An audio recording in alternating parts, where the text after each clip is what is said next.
नमस्कार दोस्तों, मैं आशा करती हूँ कि आप स्वस्थ होंगे और अपनी ज़िंदगी का आनंद ले रहे होंगे। और मैं कामना करती हूँ कि आने वाला समय आपके लिए बहुत ही शुभ हो। स्वागत है आप सबका मेरे YouTube चैनल पर। आज मैं आपके लिए सच्ची कहानी का भाग दूसरा लेकर पेश हुई हूँ। कल मैंने बताया था कि जैसे उस लड़की के पति भी उसके साथ बाद में उसका ही दोष निकालने लगे। तो चलिए उससे आगे की कहानी की शुरुआत करते हैं। तो वहाँ पर ससुराल में भी फिर उसके दिन बीतने लगे। फिर उसके सास ससुर, देवर देवरानी सब उससे अच्छा बर्ताव नहीं करते थे। तो फिर लड़की अपने मायके चले गई। वहाँ पर वो अपनी माँ और बहन के साथ रहने लगी। फिर कुछ दिन तो प्यार से गए, लेकिन उसके मायके वाले भी उससे अच्छा बर्ताव ना करने लगे। उसकी माँ कहने लगी कि जाओ अपने घर पर जाओ। अगर उसकी माँ खाना बनाती तो उसके लिए ना बनाती, कपड़े धोती तो उसके कपड़े ना धोती। वो लड़की निराश हो गई और अपने पति से उसने सब सच सच बता दिया कि उसके मायके वाले भी उससे अच्छा बर्ताव नहीं कर रहे हैं। तो फिर किसी तरह उसके पति ने उसका वीज़ा अरेंज किया और उसे अपने पास बुला लिया। वो बहुत ही खुश हुई और उसने सब तैयारी कर ली, सब कपड़े ले लिए और वो अपने पति के पास फिर से पहुंच गई।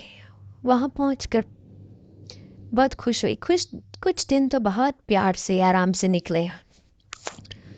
हर शाम को वो अपने पति का इंतज़ार करती कि वो आएंगे और वो लोग बाहर जाएंगे।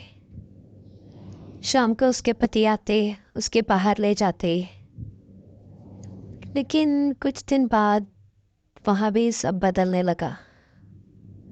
वो जब भी उसके पति आते और वो कहने लगी मुझे बाहर ले जाओ, तो वो कहते कि मैं बहुत थका हुआ हूँ और मैं नहीं जा सकता। कुछ दिन ऐसे ही बीतते गए। वो अपना टाइम पास करती रही। फिर कुछ दिन बाद अंदर रहने में उसको कुछ दिक्कतें हुई स्वास्थ्य से संबंधित। तो फिर उसके पति उसको बाहर ले जाने लगे। लेकिन वो लड़ते झगड़ते बहुत थे। उनमें आपस में बहुत लड़ाई झगड़ा होता था। वो एक दूसरे को, जैसा मैंने बोला कि उसके पति उससे 10 साल बड़े थे, तो वो जिस प्रकार उनसे एक्सपेक्ट करती थी वो वैसा बर्ताव नहीं करते थे। वो कभी भी किसी चीज़ के लिए नहीं, जस्ट उसको था कि वो उससे प्यार से बैठे बातें करें। लेकिन ऐसा नहीं होता था।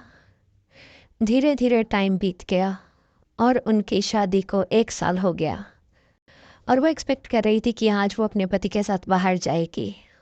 उसके पति आए, वो घर का काम कर रही थी खुशी खुशी। आकर उसके पति ने चाय पी और वो सो गए।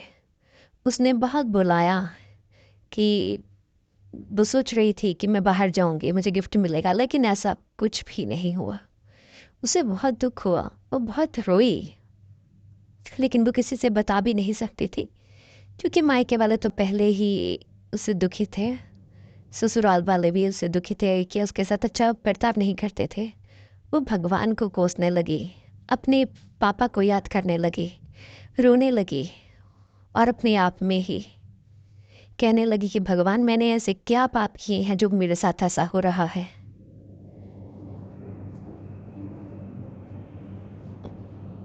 ऐसे ही टाइम बीतता गया। रोती फिर चुप कर जाती, रोती फिर चुप कर जाती, लेकिन माहौल नहीं बदला। यहाँ तक कि उसके पति लड़कर कई बार उसको कहते थे जा चले जा। यहाँ से, मुझे डाइवोर्स दे दे। वो लड़की फिर चुप कर रहती। फिर धीरे धीरे बात मारपीट तक पहुंच गई। उसके पति उसे मारने लगे। जब वो कुछ आगे से कहती तो फिर मार खाती, पूरा दिन रोती। फिर ऐसे ही समय बीतता गया और वो प्रेग्नेंट हो गई। और जब वो गर्भावस्था में थी, यानी कि प्रेग्नेंट थी, तब भी उसके पति उसके साथ मारपीट करते। उन्होंने ये भी नहीं सोचा कि इसके पेट में मेरा बच्चा है, उसे कहीं लग जाएगी। वो उसी राक्षस हैवान की तरह उसके साथ बर्ताव करते रहे। ये फिर जब उसका बच्चा आ गया, वो अपने बच्चे के साथ खुश रहने लगी। जब बच्चा घर पे आया, उसके पति अगले दिन ही ऑफिस चले गए। आपको पता है कि जब छोटा बच्चा होता है तो कैसा समय मुश्किल होता है, रात दिन कुछ भी नहीं समझ आता। उसने बड़ी मुश्किलों का सामना करते हुए अपने बच्चे को पाला। धीरे धीरे बच्चा बड़ा होता गया। तब उसकी आयु भी लड़की की इतनी नहीं थी, लेकिन धीरे धीरे वो समझने लगी। बच्चा बड़ा होता गया।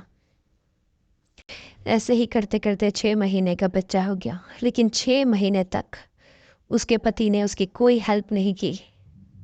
बच्चा बीमार होता, रात को दूध पिलाने के लिए पति ने उसकी कोई मदद नहीं की। और 6 महीने तक वो लोग अपने बच्चे को भी बाहर नहीं लेकर गए, क्योंकि उसके पति कुछ समझते ही नहीं थे। और ये बात वो किसी से, अपने घर वाले से भी नहीं कह सकती थी। तो चलिए, आज की कहानी का भाग यही तक। कल आपके लिए मैं इसका तीसरा भाग लेकर आऊँगी। मैं आशा करती हूँ कि ये कहानी आपको अच्छी लग रही होगी। धन्यवाद।